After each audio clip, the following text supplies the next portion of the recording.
Bonjour, cette semaine je vous retrouve pour une recette de graissins, des graissins bien croustillants. Alors pour cette recette nous allons utiliser les résidus d'amande, les résidus du lait d'amande. Vous avez tous les ingrédients qui s'affichent sur votre écran et nous allons commencer cette recette. Alors nous commençons par mettre dans le blender la pulpe d'amande, puis on rajoute le sel. Nous allons rajouter l'agar-agar que l'on a coupé en petits cubes, l'huile, le citron, le sirop d'érable et nous allons pulser pour mélanger tout ça dans un premier temps. Je vais décompacter un petit peu ma préparation pour être sûr que l'agar-agar soit prise. J'aurais pris la précaution de moudre à l'avance mon sarrasin et mes graines de lin. Et je mélange là donc tous les ingrédients secs avec le psyllium et les herbes de Provence. Je vais verser tout ça dans ma préparation et je vais à nouveau mettre quelques coups de lame S pour bien mélanger tout ça. Il faut qu'il y ait une consistance lorsqu'on le presse dans la main, que ça tienne un petit peu.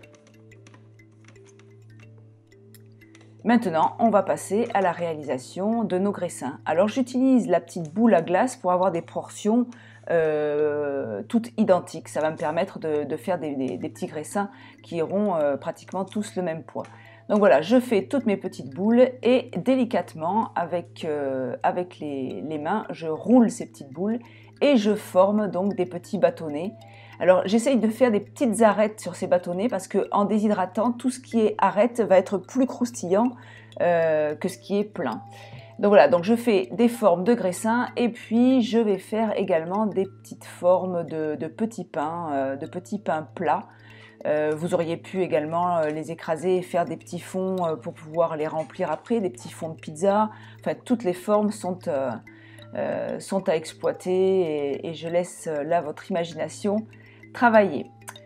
Ces petites formes, une fois que nos petits pains seront prêts, nous allons les tremper, enfin les imprégner de graines de sésame et d'herbes de Provence. Voilà, donc j'écrase toutes mes petites, délicatement, tous mes petits graissins et puis mes petits pains dans le sésame et tout ceci va passer donc au déshydrateur. Alors c'est toujours pareil, la première heure à 60 degrés et ensuite à 45 degrés.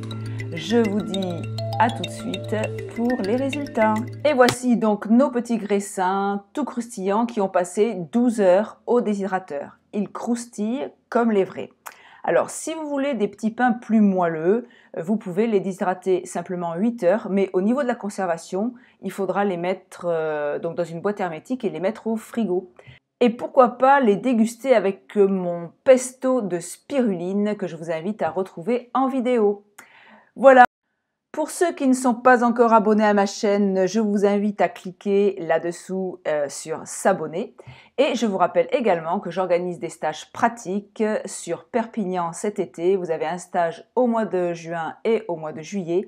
Et vous pouvez vous inscrire sur mon site, donc www.cuisineacademy.com. Je vous dis à très vite pour de nouvelles et délicieuses recettes.